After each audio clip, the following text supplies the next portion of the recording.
I'm Jamie Schwettmann. This is Eric Michaud. Welcome all of you to the College of Lockpicking. I'm pretty sure most of you have actually used locks in your entire life. Pretty confident about that. But I'm pretty sure also a lot of you don't actually know the heritage of locks. Locks actually hark back to about 4,000 years ago in ancient Egypt, also known as Mesopotamia. They were originally made out of wood, and they functioned very simply. The horizontal bar over here was actually the key. As you entered it in the left side of the lock, you would lift it up and you would interact with these tumblers over here, which are wooden pegs. They have cuts in them so the key would actually pass through. They're not two separate parts. If it was the right key, you would be able to lift it up and remove the pins from the locking bar, which would slide out like this. The lock itself would actually be installed facing you as such, but it would have a big wooden door in front of you with a big gaping hole that you can actually put your two fists through to actually put the key through and your other hand to remove the bar. The Romans took this and made it very popular all over Eurasia.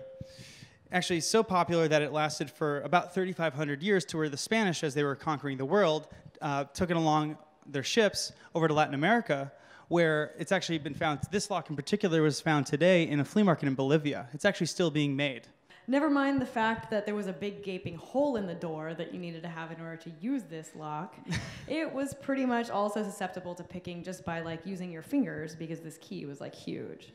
As we march forward a little bit to 0 AD, the Romans started integrating metal into their designs and actually invented the first spring-warded padlock.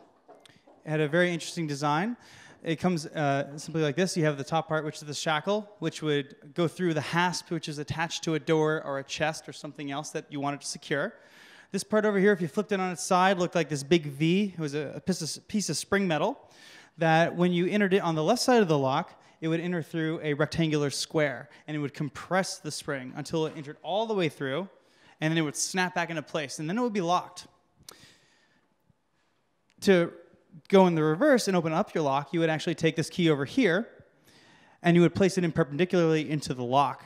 As you notice here, this little rectangle over here would be the same shape as the actual square that would be on the side of the lock, and it would compress the spring all the way through. So you'd slide the key all the way down, while this key over here would be passing through the wards of the lock. The wards on the inside were the part that would make sure that you had the right key for the lock. They were a unique design per lock that you had purchased from a lock maker. Rogues interestingly found out that if you omitted or cut off the actual wards to the key, because that was the only thing protecting the lock from being opened from that single lock manufacturer, you had a skeleton key, which some of you might be familiar with. Only stepping forward a few more centuries, Joseph Bramah invented the safety lock. Safety lock was very interesting. It introduced a lot of interesting new features, but also took a little bit from the past. Like, you had the wards in the front of the lock, but you also had these spring-warded wafers that would sit inside the front of the lock, as you see over here on the left. So you'd have the key on the tip. It would actually have some slots on there, and they would be placed through the front, and you'd have these little spring wafers that you compress. Down the side of each wafer would be a little notch at various heights. If you were able to depress them to the right height because you had the correct key, you would actually be able to open the lock. It was very interesting because this lock stood actually in the storefront of the Bramah Lock Company's storefront for many years, and actually this is a picture of, I think it's in the London Museum of Science and Industry. It actually says to the lock artist who can actually open this lock with tools and present it in writing will win 200 guineas. That prize actually stood for over 60 years, which is very interesting, until a famous locksmith from the US called A.C. Hobbs came over in 1851 to the Great Exhibition and defeated that lock in 16 days, or a combined period of 50 hours. As you're noticing right now, the periods are getting shorter and shorter, and the innovation is getting greater and greater. Jeremiah Chubb invented the detector lock. There was actually a prize available by the government of the time in 1817. A robbery took place where they actually found tools on the robber that were able to pick the locks that he got into. So they said 100 guineas or 100 pounds to a lock manufacturer that can actually make a lock that can't be picked. And so Jeremiah Chubb actually invented the detector lock and won that prize. Interesting features of the lock is that this is also what many consider the first lever lock. It's different from the pin tumbler locks you've seen before. Over here you have 4 levers. They're like big swinging arms. the key over here, which you might recognize in movies and other places as a skeleton key, which is incorrect. It's actually just a standard lever lock key. It would have awards on the side at various heights that would be cut for each lever lock. And as it would be turned up, it would interact on the bottom side of the levers. And it would lift the levers to various heights, which they wouldn't come out like this. It would actually, they would all be at different segmentations, but the cut in the center would be aligned, and that's the important part. An interesting feature that was not in any lock previously was a tamper-evident device, or a little check, if you will, right over here, that would trip the lock if someone had lifted the levers just a little too high out of the normal operating parameters. When it did that, the lock would throw a bolt, it would seize, and you wouldn't even be able to open it up with the original key. Now, the owner would come back after whoever was doing what they were doing left and notice that his lock didn't work. And so he'd be like, oh no, I may be screwed. I should check everything else around. But if he checked and everything was all right, he'd be able to reset the lock. He'd have a separate master reset key, and everything would be back to business. Also, another interesting point was that, again, during the 1851 Great Exhibition, A.C. Hobbs also defeated this lock in the same actual 50 hours in the process.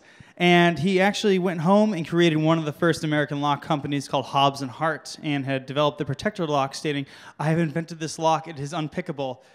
Funny enough, a few years later, it fell down too. And so the Hobbs Lock Company was actually bought by Yale, and who ultimately innovated the pin tumbler lock that we know today. This is 1853, and this is the last major innovation for most of the locks that you see every single day on all of your houses and businesses and schools and everything else, basically. So the Yales thought it would be a good idea to take all of these different pieces from all of these locks over the last 4,000 years and kind of put them all together in one lock. So they innovated this really flat design for the keys that you recognize, the same kind of key you have today, thinking that if the keyway was really thin, it would be hard to get tools in there and pick it open. But they left the wards, those little lines that you see on the side of the key, and the shape on the front of the keyway that keeps you from putting the wrong kind of key into the wrong kind of lock. With a flat key, they had the pins, similar to that 4,000-year-old Egyptian design, put right up against the edge of the key, and added some springs so that you could toss and turn the lock in any different direction. But as we're about to find out, that doesn't really help us either. So we're going to tell you a little bit about the parts inside the pin tumbler lock. These were inside the Yale lock and inside every single lock that you're going to see basically in most of your lives. Other high security locks exist, but this is really most of the locks that you encounter every day. So these are the parts. This outer part here, this green part, this is called the body of the lock. The inner part is the plug, the part that you put the key into. It's the part that turns. Obviously, it contains the keyway. And the key interfaces up against these key pins, these red pins here, like in this picture right here. The key pins are specifically sized to the key, so that's called the bitting for the key. And when the key is correctly inserted into the lock, those key pins raise up exactly to the shear line, which is this interface in between the plug and the body of the lock. When that happens, these driver pins, the top pins, are lifted up above the shear line and held inside the body of the lock, and the lock can open. The springs are then also compressed. These entire spring and pin assemblies are called tumblers altogether. They sit in the drill holes that go between the body and the plug of the lock. The wards are relegated to these little divots that we see along the edges of the keyway. And even though originally, way back when, all these wards were for security measures, supposedly, skeleton key attacks aside, today they're mostly just for key control. The manufacturers patent their ward designs and their key designs so that they can control who produces which copies of their keys. And so if we put the right key in the lock can open, like here in the bottom left. But if we put the wrong key in, then various other pins will block the lock from rotating.